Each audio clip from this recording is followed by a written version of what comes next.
Big boss ಶೋನಲ್ಲಿ ಸ್ಪರ್ಧಿಯಾಗಿ ಹಂಸಾ ಪ್ರತಾಪ್ ಗಮನ ಸೆಳೆದಿದ್ದು ಗೊತ್ತೇ ಇದೆ. ಲಾಯರ್ ಜಗದೀಶ್ ಜೊತೆಗಿನ ಕೆಮಿಸ್ಟ್ರಿಯಿಂದ ಕೊಂಚ ಮಟ್ಟಿಗೆ ಸುದ್ದಿ ಆಗಿದ್ದು ಕೂಡ ಇದೆ. ಬಹಳ ವರ್ಷಗಳಿಂದ ಸಿನಿಮಾ ಹಾಗೂ ಕಿರುತೆರೆಯಲ್ಲಿ ಹಂಸಾ ಗುರುತಿಸಿಕೊಂಡಿದ್ದಾರೆ.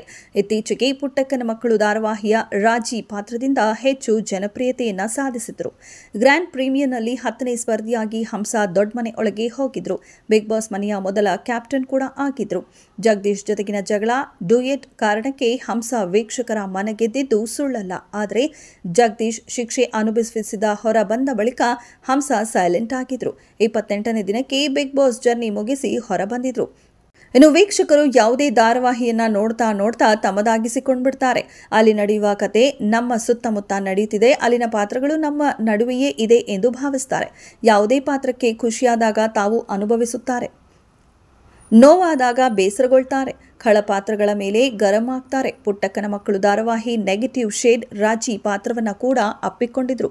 ಧಾರಾವಾಹಿಯಲ್ಲಿ ರಾಜಿ ಪಾತ್ರದಲ್ಲಿ ಹಂಸಾ ಸೊಗಸಾಗಿ ನಟಿಸಿದ್ರು. ಆದರೆ ದಿಢೀರನೆ ಬಿಗ್ ಬಾಸ್ ಮನೆಗೆ ಎಂಟ್ರಿ ಕೊಟ್ರು. ನಮಗೂ ಯಾವುದೇ ಮಾಹಿತಿ ನೀಡದೆ ಹಂಸಾ ಬಿಗ್ ಬಾಸ್ಗೆ ಹೋಗಿದ್ದಾರೆ ಎಂದು ನಿರ್ದೇಶಕ ಆರೂರ್ ಜಗದೀಶ್ ಬೇಸರ ವ್ಯಕ್ತಪಡಿಸಿದ್ದಾರೆ.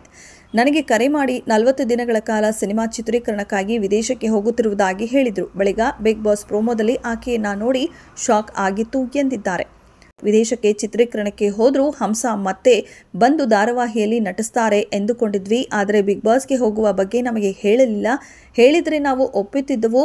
ಕಲಾವಿದರಾಗಿ ಆ ನೈತಿಕತೆ ಇಟ್ಟುಕೊಳ್ಳಲಿಲ್ಲ ಎಂದು ಬೇಸರ ವ್ಯಕ್ತಪಡಿಸಿದ್ದಾರೆ.